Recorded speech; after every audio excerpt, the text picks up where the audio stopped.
Salut Narlof. Salut. On est super content de te retrouver ici au 4. Tu nous fais l'amitié de jouer ton nouveau projet aujourd'hui, en concert, live, conditions un peu particulières, pas de public, la photo Covid. Première sentie, parce que tu as joué tout à l'heure, vous avez joué. Ça fait quoi de jouer sans public ? C'est pas le top, mais c'est intéressant. C'est un peu genre une répète. C'est le genre de répète où tu te mets un peu en condition live. Genre, en fait, c'est comme un filage, quoi. Et puis en plus, mine de rien, on n'a pas joué pour personne. On a joué pour une dizaine de personnes, de techniciens, et ça joue quand même pour des gens. C'est ce que j'allais dire. On a essayé de mettre un peu les moyens. On a pu enregistrer ce live avec une super équipe de copains, la team Robin, Nina et Jean-Mathieu, à qui on fait des gros bisous. Et puis vous allez pouvoir voir au fur et à mesure, de toute façon, les images du live qu'on a enregistré dans l'après-midi. On espère que vous allez aimer. Pour nous aussi, c'est un peu bizarre. Ça nous fait changer nos métiers. Mais bon, au moins, on continue de travailler. Et rien que pour ça, on est content. On en parlait. Tu sors donc un EP, Je vous aime tous.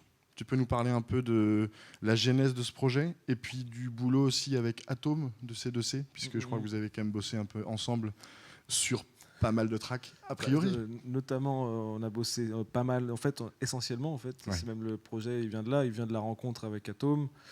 Il vient de quand Resinski a enregistré son album. Pepso, qui est un vieux copain de lycée, donc le rappeur de Resinski, qui est un vieux copain de lycée qui m'a invité sur un morceau.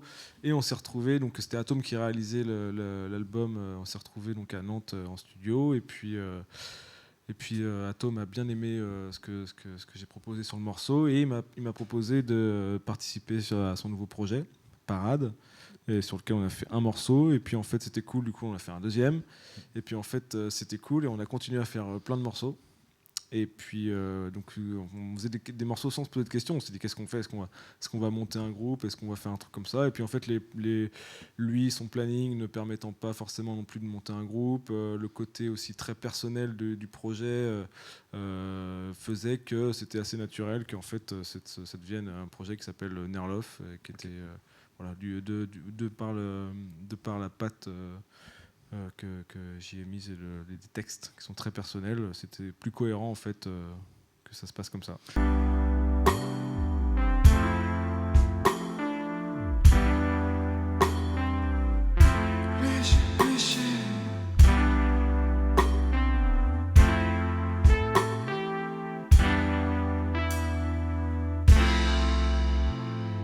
T'as commencé, on dit, vers 16 ans, la musique. Avant ça, carrément.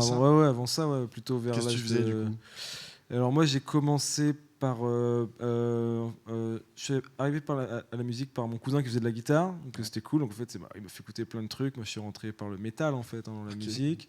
J'ai commencé par piquer la batterie de mon père et on a commencé à jouer comme ça. Et puis en fait, ensuite, très rapidement, un autre copain est arrivé, s'est greffé, a pris la batterie. Je me suis retrouvé rapidement au chant. Et puis ensuite, il fallait un bassiste. Et personne ne veut faire la basse dans un groupe. Quand tu as 13 ans, c'est pas le truc le plus sexy. Et du coup, j'ai fait la basse et le chant. Et puis après, la basse, le chant. Après, vers fin du lycée, j'ai rencontré Laurent, avec qui j'ai monté Vedette. Et donc là, voilà, on a fait plein de choses. On s'était rencontrés à ce moment-là. On s'est rencontrés à ce moment-là, exactement. Ouais, c'est 2005-6, quoi. Ouais, exactement, ouais, c'est ça, ouais, un truc dans le genre. Électro. À l'époque, à la base, vraiment... c'est ça. Avec Laurent, on est passé par plein de choses. On a fait, lui, c'était un gros fan de trip-hop, d'électro, et du coup, on est passé par plein de choses. C'était l'époque c'était l'époque digitalisme, Justice et compagnie. Kavinsky, avant qu'il explose, et on faisait un peu ce genre de choses.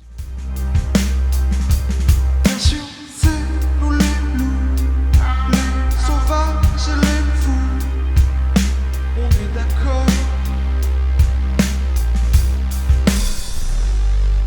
La question, c'est, t'as toujours écrit, composé, ou du coup t'as fait à un moment donné des reprises un peu comme tout le monde pour t'y mettre ? Comment c'était ? T'as toujours eu envie d'inventer, créer des trucs ? On a commencé comme tout le monde par des reprises. Un petit Noir Désir par-ci, un petit Dolly par-là, un Nirvana, évidemment. La période grunge. Ouais, voilà, on avait les pantalons aux genoux et puis on faisait du grunge, à fond. Et rapidement, les compos, c'est arrivé avec le métal, avec Ashura à l'époque sur Angers, on a fait des petits trucs. Et ouais, rapidement, quand même très rapidement la compo, parce qu'en fait, les reprises, on a très vite vu les limites, et puis le côté pas très intéressant, et puis aussi le côté pas, on n'a jamais eu de niveau technique en fait. On est tous autodidactes. On a tous été autodidactes en fait dans la musique, et du coup, t'es vite limité. Donc, c'est plus simple de faire tes morceaux à toi, avec tes 2 accords pourris, que d'aller repiquer les trucs qui sont hyper durs à jouer. Voilà, donc c'était plus simple de faire des compos. Concert public, donc hyper tôt, j'imagine, c'est pareil. Vous Ouais, avez il y a dû avec les 14, copains. 15 ans, vous y 15 mettre. ans, 15 ans, ouais, je pense 15 ans. Ouais. Donc en mode lycée, devant les Dans le copains. lycée, devant les copains, Fin d'année. c'est ça, devant d'autres copains, des gens plus vieux qui nous faisaient jouer, donc ouais. Fête de la musique rue d'Alsace, un des premiers concerts. Ouais. Bien joué. On était un peu la relève du métal à l'époque. D'accord. Ouais, sans déconner, il y avait le Martinez du Shabala qui était venu nous voir et tout. Genre, c'était l'époque Vaginal Purulence, Je me souviens. Barbac, Donald, Tsunami, tout ça. Ouais. Ok. Et à ce moment-là, tu te dis j'en fais ma vie, ou c'est juste pour ça, pour le déconner, c'est le plaisir de jouer avec les copains? Tu te dis quoi, je vais en faire mon métier? Ouais, déjà, enfin, c'est pas je vais en faire mon métier, mais de toute façon, c'était déjà ça au lycée. Au lycée, j'allais en cours, mais j'étais pas dans les cours. Déjà avec Laurent, on était à fond dans la musique. Je pensais, à un temps, je me suis dit, tiens, je vais faire un BEP vente pour être vendeur dans un magasin de musique, pour faire de la musique toute la journée. C'était un peu le projet, tu vois. Ouais. Donc, j'ai passé le bac en fait à pas réviser. En fait, les révisions du bac, je les ai passées à faire la pochette d'Ashura avec le batteur. J'ai eu la chance, j'ai eu le bac, je sais même pas comment. C'était l'année où ils le donnaient à tout le monde, je crois. Comme cette année, je crois. Comme cette année, ils l'auront aussi. Je vois bien que ça ne marche pas, qu'on n'est pas juste, mais je ne suis pas juste. Ta vision des choses et ta névrose souvent s'amuse, mais je ne suis pas juste. Le nouveau projet, donc, Je vous aime tous, le précédent, Tuer les gens. Question Ardisson, tu t'es réconcilié avec tout le monde depuis? En fait, tuer les gens, c'était pas vraiment ça. Non, toi, l'idée, c'était un peu. Et je vous aime tous. C'est pas vraiment ça non plus. C'est pas non plus ça. Voilà, t'as tout compris. C'est un peu entre les deux, quoi. C'est toujours un peu entre les deux. Mais enfin, l'intention, elle est quand même un peu différente. Ouais, mais il y a forcément un lien, évidemment. Il y a un côté, genre, oui, en effet, c'est un petit clin d'œil en fait à ça, quoi. Petite rédemption.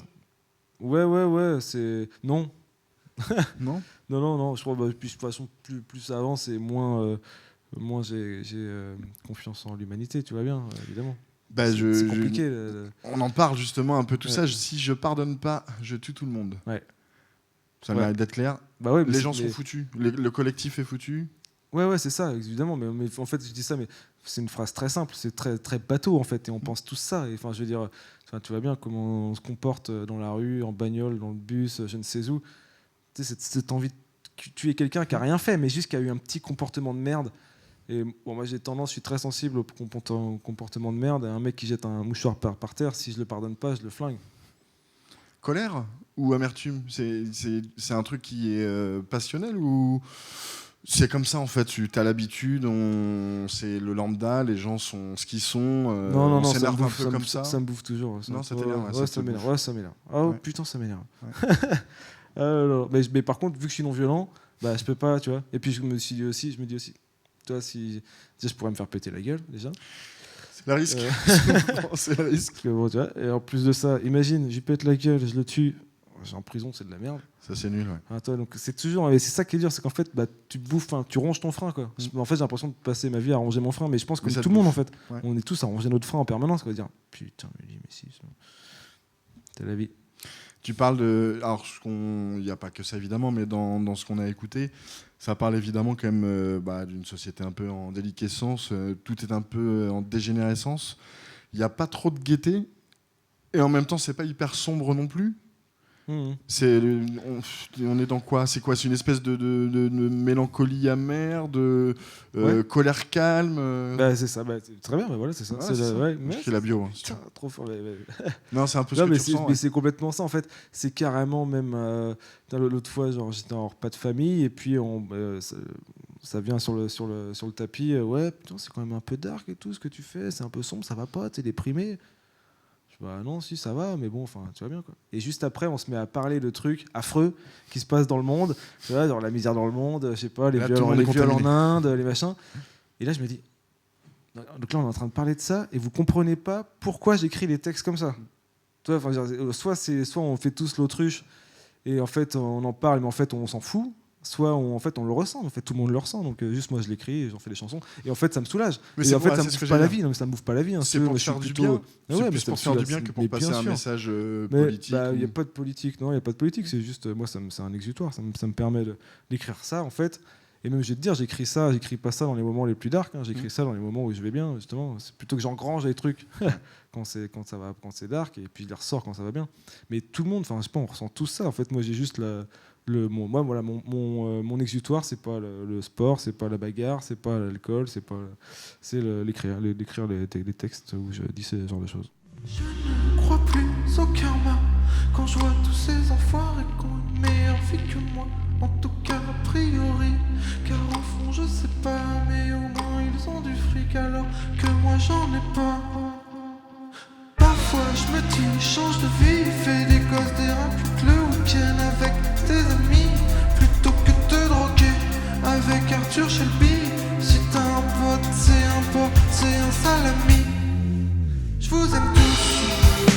On a réalisé une interview d'Odor il y a 15 jours là en mode c'est pareil, d'Odor. Confiné, déconfiné, tout ça. On lui a demandé ce qu'il écoutait en boucle chez lui. Et figure-toi que c'est un de tes sons, c'est Piste Noire. Ah oui.